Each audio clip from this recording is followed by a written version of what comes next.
하나님의 아들이신 예수님이 주제가 되어지는 이 누가복음은 크게 둘로 나뉘어집니다. 첫째는 그 예수님이 세례 받으시는 장면이 나오는 이 누가복음 3장으로부터 누가복음 9장 50절까지의 말씀입니다. 이게 누가복음의 전반부예요. 둘째는 그 다음 누가복음 9장 51절부터 예수님께서 예루살렘에 올라가셔서 십자가에 달려 죽으시는 바로 마지막 누가복음 24장까지입니다. 이게 누가복음의 후반부입니다. 그래서 이 전반부와 후반부를 나누고 있는 누가복음 9장 51절의 말씀은 이 누가복음 전체에서 굉장히 중요한 말씀이라고 할 수 있어요. 누가복음 9장 51절, 예수께서 승천하실 기약이 차감해 예루살렘을 향하여 올라가기로 굳게 결심하시고, 예수님이 예루살렘을 향하여 올라가기로 굳게 결심하셨다. 그러시면서 길을 떠나시잖아요. 그래서 이 이후부터가 바로 길 위의 영성. 여러분, 누가복음의 후반부는 예수님께서 길을 떠나시면서 사람들을 만나시고 복음을 전하시고 하나님의 나라를 선포하시고 많은 사람들을 고치시고 치유하시는 놀라운 은혜를 베풀어 주시는 것입니다. 이것이 바로 이 누가복음이 나뉘어지는 분기점인 거예요. 이 앞부분은 갈릴리 사역이었고 그 다음이 예루살렘 사역으로 나뉘어지는 굉장히 중요한 분기점이 되어지는 거죠. 그런데 문제는 뭐냐면 예수님이 이 길을 떠나신 이후부터 사람들이 이 예수님을 계속 거절하기 시작합니다. 사람들의 공격을 받기 시작해요. 우리가 전에도 살펴봤지만 그 예수님이 제자들과 함께 사마리아 성에 들어갔을 때부터 본격적으로 사람들로부터 거절을 당하셨고, 또한 그 종교 지도자들과의 관계도 갈수록 악화되었지 않습니까? 계속 악화되다가 이것이 뻥 하고 충돌해서 터진 것이 바로 오늘 우리가 살펴보고 있는 누가복음 11장의 말씀이 되어지는 겁니다. 이 갈등으로 인해서 예수님이 귀신으로 인해 말 못하는 이 사람을 고치셨던 이 치유 사건은 예수님과 종교 지도자들 사이에 격렬한 논쟁을 촉발시켰죠. 그래서 우리가 이제 나중에 이 누가복음 11장 후반부를 잠깐 한번 보시면, 우리 한번 볼까요? 42절 말씀. 화 있을진저 너희 바리새인들이여. 44절. 화 있을진저 너희여. 그리고 46절도 볼까요? 화 있을진저 또 너희 율법교사여. 예수님은 바리새인과 서기관들과 율법학자들에게 저주를 퍼부으시는데 화 있을진저 너희여, 이 말을 무려 7번 반복하십니다. 여러분, 7이라는 숫자가 뭐라고 했죠? 완전수라고 얘기를 했습니다.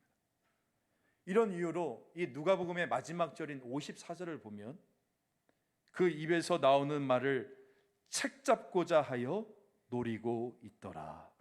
바로 이렇게 마무리가 되어지는 것이에요. 그래서 그 결과로 어떻게 됩니까?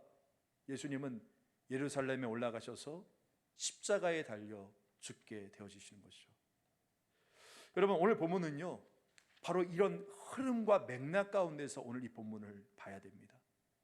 계속되어지는 종교 지도자들과의 충돌 가운데서 예수님은 계속 밝히시거든요. 예수 자신이 누구신지 이것을 밝히시는 것이에요. 본문에 보니까 예수님은 이 말 못하게 하는 귀신 들린 사람을 고치시고 2개의 비유를 하셨잖아요. 비유 이야기 2가지가 등장하죠. 하나는 우리가 지난주에 이미 살펴본 거예요. 예수님과 바알세불의 이야기. 이 사람이 강한 자에게 결박당해 있는데 뭐라고 말씀하십니까? 그 강해 보이는 자보다 더 강한 자이신 예수 그리스도가 오셔서 우리가 두려움에 사로잡혔던 나를, 염려와 불안 가운데 사로잡혔던 나를, 그 두려움을 깨트리시고 염려와 불안을 깨트리시고 우리 가운데 사랑과 확신, 평화와 능력, 믿음과 용기, 생명을 주시는 능력을 불어넣어 주신다. 그 말씀을 우리가 지난주에 나누었습니다. 또 다른 하나는 뭐냐? 바로 돌아온 귀신에 대한 이야기예요. 그 누가복음 15장에 보면 돌아온 탕자 이야기가 있지 않습니까? 우리가 흔히 돌탕이라고 이야기하는데 오늘 본문은 돌귀입니다. 돌귀의 이야기예요. 내용은 이래요. 어떤 한 사람이 귀신이 들렸어요. 근데 이 남자가 고침을 받고서 귀신이 몸에서 나간 겁니다.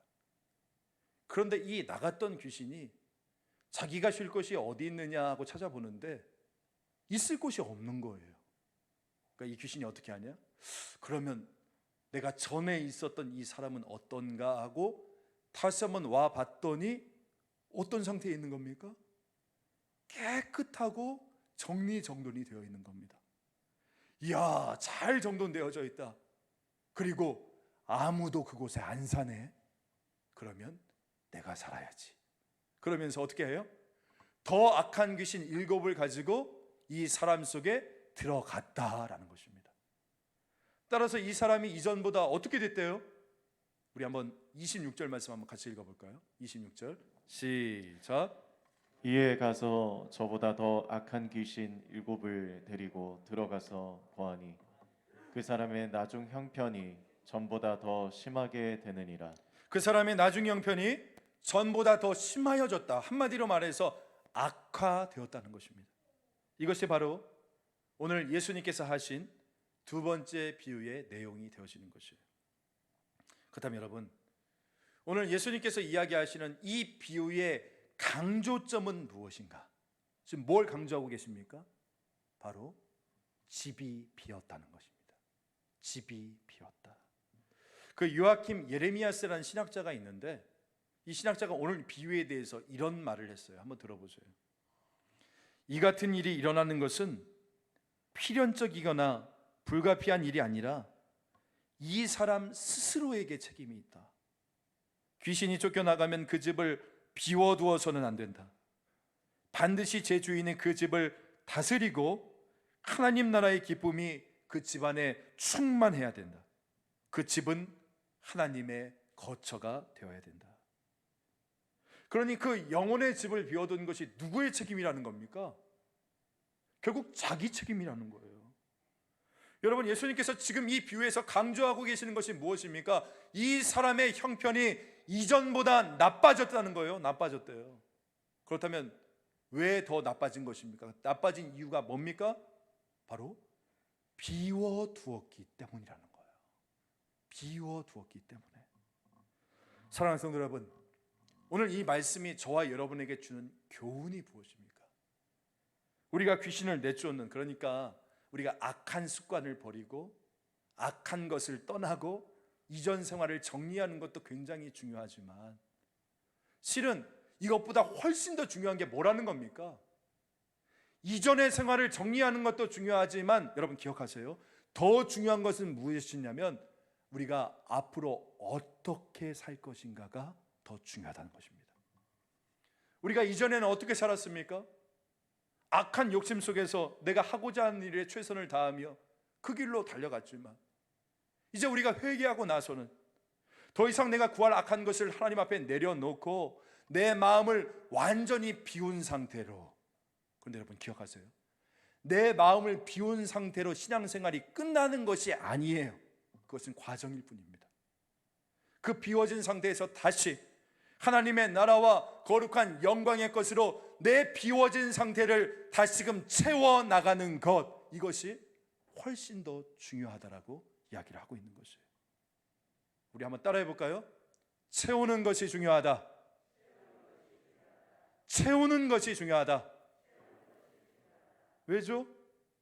비워져 있으면 다시 악한 것이, 아니 오늘 본문에 보니까 더 악한 귀신 7이 우리의 영혼을 차지할 수 있기 때문이라는 거예요. 그래서 더러운 것을 비우는 것도 중요하지만 기억하세요. 비워진 것을 채우는 것이 훨씬 더 중요합니다. 그래서 저는 이렇게 이야기하고 싶어요. 신앙생활이란 뭐냐? 여러분, 신앙생활이 뭡니까? 신앙생활은 항상 벗고와 입고의 다이나믹 속에서 이루어지는 것입니다. 뭐요? 벗고와 입고의 다이나믹 속에서 이루어지는 것이 바로 신앙생활이라는 것입니다. 우리 같이 한번 에베소서 4장 22절부터 24절 같이 한번 읽습니다. 시작. 너희는 유혹의 욕심을 따라 썩어져가는 구습을 따르는 옛사람을 벗어버리고 오직 너희의 심령이 새롭게 되어 하나님을 따라 의와 진리의 거룩함으로 지으심을 받은 새 사람을 입으라. 뭐라고 나와요? 벗고 뭐 한다고요? 입어야 되는 거예요. 벗은 것으로 끝나는 것이 아닙니다. 벗었다면, 옛사람을 벗었다면 의와 진리의 거룩함으로 새 사람을 입어야 된다는 것이에요.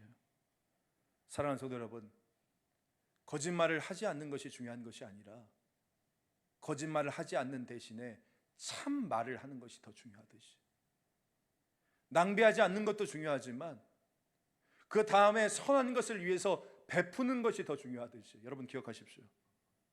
우리가 귀신을 내쫓는 것으로 기독교가 정의되어지는 것이 결코 아니라, 귀신을 내쫓은 그 공간에 하나님의 나라와 영광을 위해서 선한 것으로 가득 채우는 것이 훨씬 더 중요하다는 것이에요.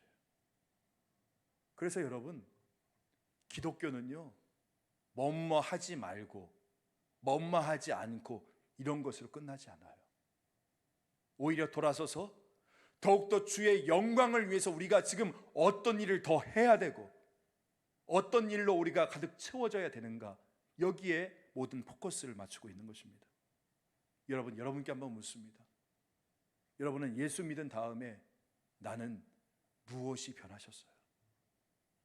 나는 무엇을 하지 않는 대신에 어떤 일을 하고 계시고 주님이 기뻐하시는 그 무엇을 지금 열심히 하고 계십니까?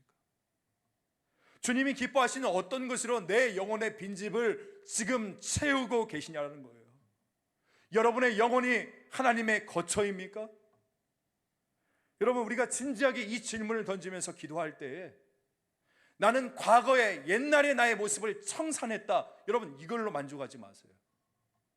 우리의 신앙생활은 과거 생활을 청산했다로 끝나는 것이 아니라 나는 나의 과거를 청산했고 이제 새로운 피조물로, 여기까지 나가셔야 되는 거예요. 새해를 위해서, 새로운 새 삶을 위해 무엇을 위해서 우리가 살아가야 될지, 어떤 일을 할지, 오늘 내 안을 무엇으로 채울지, 다시 한번 내 삶을 드리고 헌신하며 섬길 것이 무엇인지, 오늘 이 질문의 답을 말씀을 통해 찾아갈 수 있는 저와 여러분 되시기를 주 예수 그리스도의 이름으로 간절히 소망합니다. 그렇다면 예수님은 오늘 말씀에서 과거를 다 청산한 우리의 마음을 무엇으로 채워야 된다라고 말씀하시는가? 여러분, 그 해답은 오늘 이 예수님의 비유가 끝나고 이어지는 이 한 여인의 말 속에서 우리가 찾아볼 수 있습니다. 27절, 이 말씀을 하실 때에 무리 중에서 한 여자가 음성을 높여 이르되 당신을 뵌 태와 당신을 먹인 젖이 복이 있나이다 하니. 그러니까 이런 상황인 거예요. 예수님의 말씀을 듣고 있던 한 여인이 굉장히 감동을 받은 겁니다. 그래서 무리 중에서 큰 소리를 질렀다라고 하죠. 그런데 여러분, 당시 여성은 이 공개 석상에서 발언 자체가 금지되어져 있거든요. 이것을 감안한다면 지금 이 여인이 얼마나 감동을 받았는지를 여러분, 우리가 가늠해 볼 수 있지 않습니까? 우리 교회는 아멘을 잘하지 않는데 여러분, 그러면 설교가가 굉장히 힘들어요. 어떤 분이 저한테 그러시더라고요. 목사님, 저는 목사님 방해될까 봐 안 하는 거예요. 감동받았어요. 저를 그렇게 배려해 주신다니. 근데 여러분, 아멘 한번 해보실까요? 아멘! 아멘! 저는 너무나 좋은데 여러분, 우리가 아멘 크게 하면 나갈 수 있는 귀한 역사가 있기 원합니다. 아멘. 아무튼 오늘 본문의 상황이 그래요. 지금 이 여인이 너무나 큰 감동을 받아서 그냥 아멘 한 정도가 아니라 어땠다는 거예요? 아예 크게 소리를 지른 겁니다. 아멘 할렐루야. 그래서 뭐라고 이야기를 합니까? 예수님, 당신의 말이 맞습니다. 당신의 말이 다 맞습니다. 당신을 이 땅에 태어나게 하시, 당신의 어머니가 당신을 보고 얼마나 기뻐하겠습니까? 당신을 뵌 태와 당신을 먹인 젖이 복이 있습니다. 그래서 이 여인이 지금 뭘 하고 있냐면 예수님의 어머니를 칭찬하고 있어요. 당신을 잉태하고 낳은 그 어머니가 참 복입니다 라고 말합니다. 그런데 예수님께서 이 외침을 듣고 뭐라고 이야기를 하시는가? 우리 28절 한번 읽어볼까요? 시작. 예수께서 이르시되 오히려 하나님의 말씀을 듣고 지키는 자가 복이 있느니라 하시니라. 여러분, 예수님은 누가 복된 사람이라고 이야기합니까? 하나님의 복은 여러분 엄마 잘 만나서 오는 것이 아니에요. 혈연으로 되는 것이 아니라는 것입니다. 하나님의 복은 어떻게 오느냐? 기억하십시오. 말씀에 대한 반응으로 오는 것입니다. 믿습니까? 아멘. 말씀을 듣고 그 말씀을 내 삶으로 지키는 자에게 복이 있는 것이지, 부모 잘 만났다고 그게 복이 있는 것이 절대 아니라는 것이에요. 여러분, 부모 잘 못 만나도 주님의 말씀을 생명처럼 지키시면 저는 믿어요. 우리의 참 부모 되신 우리 하나님께서 왜 우리에게 복을 주시지 않으시겠습니까? 그 누가복음 8장 말씀에 보면 오늘 비슷한 말씀이 있는데요. 예수님이 고향에 가서 말씀을 전하셨을 때 어떤 한 사람이 찾아오잖아요. 예수, 당신의 어머니와 형제들이 문 밖에서 기다리고 있어요 라고 이야기를 합니다. 그때 예수님이 뭐라고 대답하십니까? 누가복음 8장 21절 말씀. 예수께서 대답하여 이르시되 내 어머니와 내 동생들은 곧 하나님 말씀을 뭐하는 자요? 듣고 행하는 이 사람들이라. 나의 진짜 영적인 가족은 혈연의 관계가 아니라 하나님의 말씀을 듣고 행하는 자들이다. 주 안에서 사랑하는 성도 여러분, 여러분은 어떤 사람이 하나님의 나라를 받았다라고 인정할 수 있습니까? 어떤 사람 보고 하나님 나라를 받은 사람이라고 여러분 이야기할 수 있겠어요? 내가 하나님 나라를 받았다라고 한다면 여러분, 내 안엔 어떤 증거가 있냐라는 거예요. 하나님 나라를 받은 증거가 나에게 무엇입니까? 여러분, 한국 사람에게는 한국 사람의 증거가 있잖아요. 아무리 외국에서 오래 살아도 한국 사람은 청국장 끓여 먹거든요. 외국에서도 끓여 먹어요. 제가 아는 분은 이제 이민 생활 하신 지가 한 40년 정도 되셨는데, 그분은 지금도 차는 현대차만 타시고 음식도 한국 음식만 드시고 TV도 한국 TV 방송만 보세요. 저도 제가 한국 사람인 것을 언제 느꼈냐면, 제가 신혼여행을 동남아로 갔거든요. 제가 처음 해외로 나가는 거였어요. 그런데 아무리 맛있는 음식을 먹어도 자기 전에 육개장 하나를 먹어야지 이 속이 소화가 되어지는 거예요. 그래서 제가 그걸 보고, 야, 나는 태생적으로 한국 사람이구나, 이것을 느꼈어요. 여러분 어떻습니까? 우리 며칠 해외여행 가도 뭐 햄버거 콜라보다는 그냥 묵은지 확 넣고 끓인 김치찌개가 그리고 매운 고추와 두부 송송송 썰어나온 구수한 된장찌개, 시원한 콩나물국 한 그릇이 벌써 입맛 다시는 분들이 계시는데, 이것이 우리의 마음을 움직이는 거 아니에요? 이게 바로 한국 사람의 증거잖아요. 증거. 그런데 이런 것보다 더 확실한 것이 하나님의 나라를 받은 사람의 증거라는 것입니다. 여러분 기억하세요? 하나님 나라를 받았는데 내 안에 아무런 증거가 없다? 그러면 그분에게는 미안한 말이지만 하나님 나라 받은 거 아닙니다. 왜 그런 줄 아세요? 우리가 사단의 나라에서 하나님 나라로 옮겼다는 것은 내가 영적으로 국적이 바뀐 것이고 영적으로 기호가 달라졌다는 것을 의미하기 때문인 것이에요. 그렇다면 하나님 나라를 받은 증거, 그 증거는 구체적으로 무엇이냐? 내 안에서 귀신이 쫓겨난 상태? 여러분, 제가 앞에서 말씀드렸잖아요. 그것 자체가 하나님 나라의 증거가 될 수 없다고. 깨끗이 비워진 상태, 그것만으로도 하나님 나라를 증거할 수가 없어요. 그럼 도대체 하나님 나라의 증거는 무엇이냐? 오늘 누가는요, 지금 이 여인과의 대화를 통해서 하나님 나라를 받은 사람에게서 반드시 일어나는 한 가지가 있다라고 분명히 말합니다. 여러분, 그것이 무엇이라고요? 바로 하나님의 말씀을 듣고 지키는 것. 믿습니까? 아멘. 하나님의 말씀을 듣고 지키는 것, 이것이 바로 하나님 나라를 받은 증거라는 것입니다. 그 청교도 신학자인 조나단 에드워드는 회심에 대해서 이런 말을 했어요. 회심이란 잠깐 기도하면 되는 것이 아니다. 회심이란 하나님과 그분의 말씀을 바라보고 새롭게 계몽되는 참된 길에 관한 것이다. 그러니까 무슨 말입니까? 하나님과 하나님의 말씀에 대해서 눈이 띄어지는 것, 그 말씀이 내 삶의 기준이 되어지고 나의 모든 시선이 되어지는 것, 하나님의 말씀이 내 가운데 임해서 내 삶을 그 기준이 되어지고 내 삶을 다스리는 것, 이것이 바로 회심이고 이것이 하나님 나라를 받은 명백한 증거이다라고 이야기를 하고 있는 겁니다. 이것을 예수님은 더 자세히 설명한 것이 그 다음에 나오는 이야기, 요나 선지자의 이야기와 솔로몬 왕에 대한 이야기 아닙니까?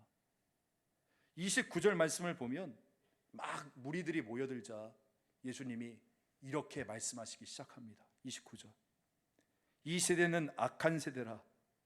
표적을 구하되 요나의 표적밖에는 보일 표적이 없나니. 지난 주일에 예수님이 말 못하게 하는 귀신을 쫓아냈을 때 여러분 그 두 가지 사람들의 반응이 있었다라고 했잖아요. 기억나세요?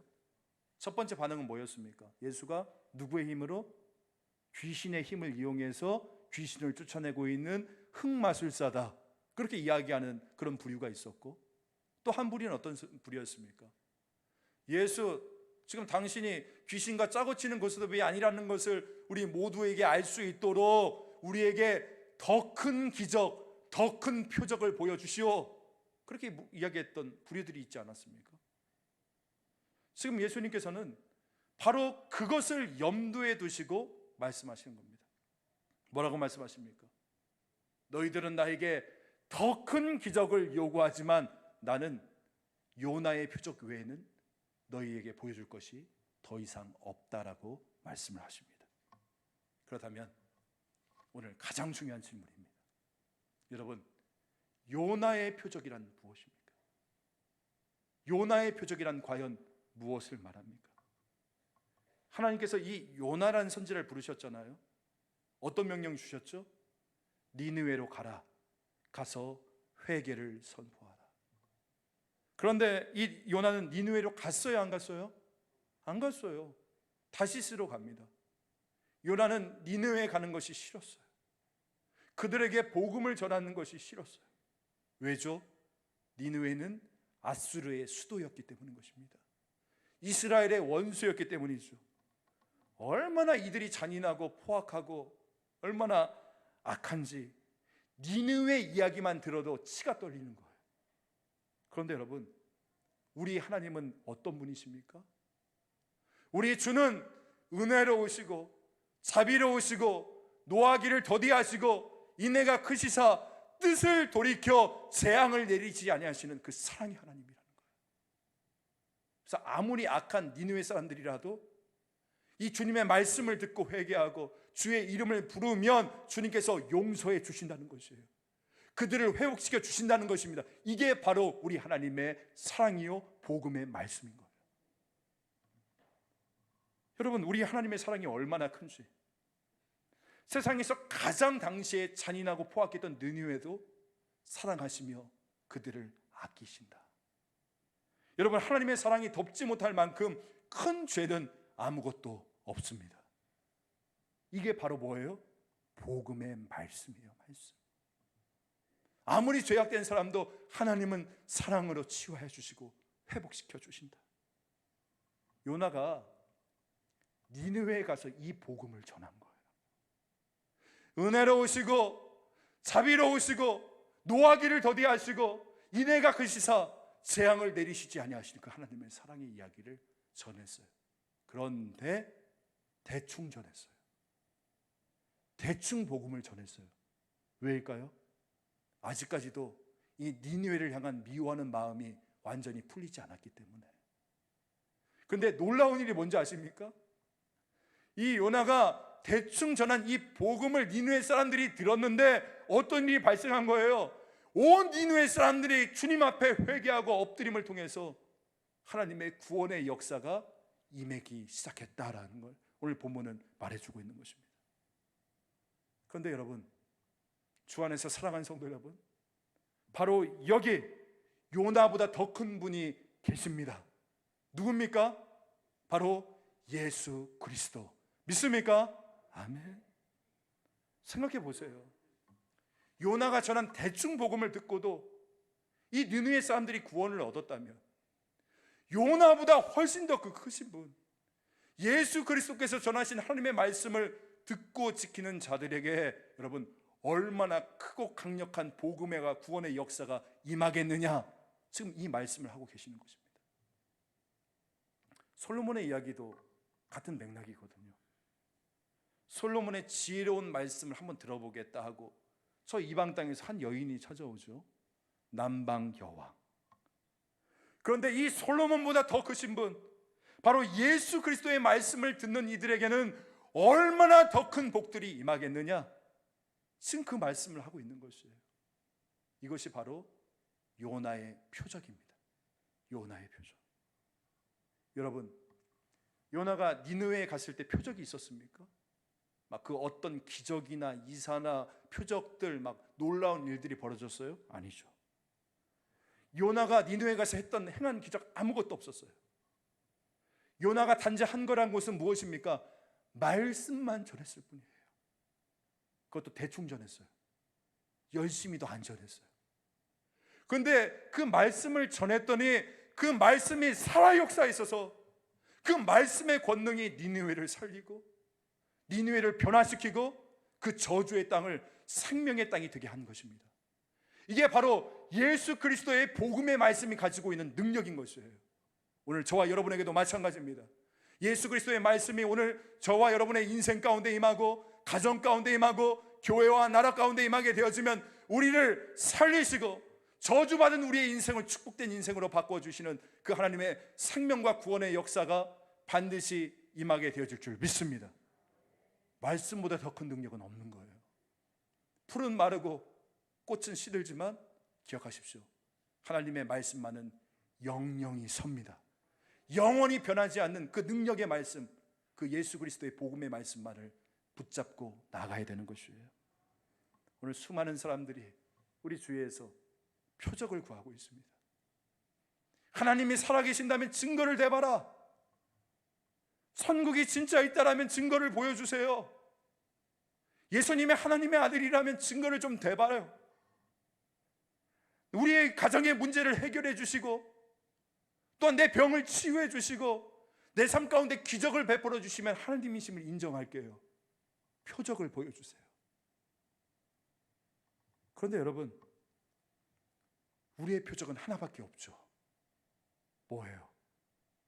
요나가 그랬던 것처럼, 예수님이 말씀하셨던 것처럼 하나님의 말씀을 듣고 지키는 자가 복이 있도다. 이 사실을 전할 뿐인 것입니다. 이것이 바로 요나의 표적인 거예요. 제가 오늘 말씀을 준비하면서 찬송가 545장의 가사가 생각이 났어요. 이 눈에 아무 증거 아니 배어도 믿음만을 가지고서 늘 걸으며 이 귀에 아무 소리 아니 들려도 하나님의 약속 위에 서리라. 걸어가세 믿음 위에 서서 나가세 나가세 의심 버리고 걸어가세 믿음 위에 서서 눈과 귀에 아무 증거 없어도. 사랑하는 성도 여러분, 우리의 증거는요 하나님의 말씀밖에 없습니다. 하나님의 말씀이 우리의 증거인 거예요. 가장 큰 표적이고 가장 큰 능력인 것이에요. 내 눈에 아무 증거 아니 보인다 할지라도 여러분 의심 다 버리시고 이 하나님의 약속의 말씀 위에 설 수 있는 저와 여러분 되어지기를 간절히 소망합니다. 우리가 그 말씀을 믿는 거라고요. 내 눈에 기적을 보여줘야 믿겠습니다. 나에게 더 놀라운 표적을 보여주십시오가 아니라 그 말씀을 믿는 것, 여기에 생명과 구원의 역사가 있음을 반드시 기억할 수 있는 저와 여러분 되어지기를 간절히 소망합니다. 누가복음 전체에서 가장 중요한 메시지는 바로 구원이에요. 그래서 이 누가복음 3장에서 예수님이 공생애를 시작하시는데 세례 요한이 나와서 예수님을 소개하면서 이렇게 말씀하시거든요. 누가복음 3장 6절, 모든 육체가 하나님의 구원하심을 보리라. 이것이 누가복음의 전체 주제입니다. 하나님의 구원. 그런데 사도행전에 가보면 그 오순절 때 성령이 강림하실 때 누가복음과 같은 주제가 이 사도행전의 전체 주제로 등장하거든요. 그 요엘서의 말씀을 인용한 사도행전 2장 17절의 말씀인데 이렇게 나와요. 내 영을 모든 육체에 부어 주리니라고 선언하고 있습니다. 여러분, 이것이 사도행전의 구원 역사입니다. 여기서 이 누가복음과 사도행전에 공통적으로 사용된 모든 육체라고 나왔잖아요. 모든 육체. 헬라어로 파사사르트라는 단어인데 이 단어가 무슨 뜻이냐? 이런 거예요. 헬라인이나 유대인이나 여자나 남자나 노인이나 어린이나 가난한 자다 부한 자다 모든 육체 모든 인간이 예수 그리스도를 통하여 구원을 얻는다. 바로 이 약속인 것이에요. 그래서 지금 예수님이 선포하고 있는 것이죠. 내가 바로 그 구원자, 바로 내가 그 구원자다. 요나보다 더 큰 이, 솔로몬보다 더 큰 이가 있으니 바로 그게 나이다 라고 지금 선포를 하고 나가시는 것입니다. 여러분, 오늘 저와 여러분 앞에 요나보다 더 큰 분이 계십니다. 솔로몬보다 더 큰 분이 계십니다. 은혜로우시고 자비로우시고 노하기를 더디하시고 인애가 크시사 뜻을 돌이켜 재앙을 내리시지 아니하시는 구세주 예수 그리스도를 말씀하고 있는 것입니다. 그리고 그 유일한 우리의 구원자 되시는 예수 그리스도의 입으로부터 나오는 말씀을 여러분 들으십시오. 그 말씀 외에 어떤 표적도, 어떤 기적도, 어떤 이적도, 어떤 다른 구원의 길도 없는 것이에요. 여러분, 말씀 외에 다른 표적 구하지 마세요. 기적 구하지 마십시오. 이 살아계신 하나님의 말씀 가운데 모든 생명과 구원이 담겨져 있습니다. 이 세대 가운데 누가 가장 복된 자입니까? 예수님 말씀하셨잖아요. 악하고 음란한 세대는 표적을 구하나 오히려 하나님의 말씀을 듣고 지키는 자가 복이 있으리라.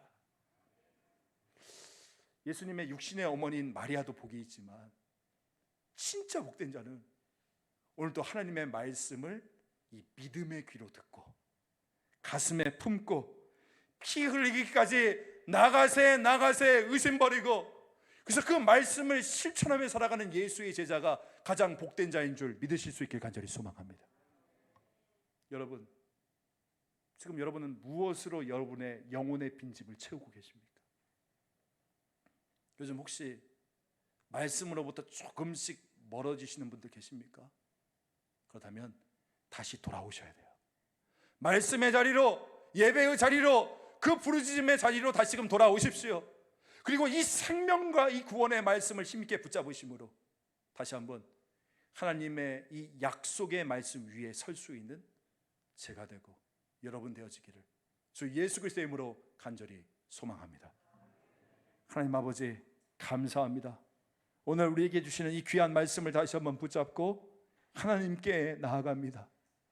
오직 하나님의 말씀을 듣고 지키는 자가 복이 있다라고 말씀하시는 그 주님의 음성을 듣고 내 안을 비우는 것도 중요하지만 그 비워진 내 영혼을 하나님의 말씀으로 채우는 것이 더 중요하다는 것을 우리가 깨닫게 하여 주시어서 이 생명과 구원의 말씀을 힘있게 붙잡고 나아갈 때 오늘 나를 결박하고 있는 사단의 모든 어두운 세력들은 다 깨어지고 그곳에 하나님의 나라가 임하고 생명과 평안의 역사가 임하는 놀라운 은혜를 허락하여 주시옵소서.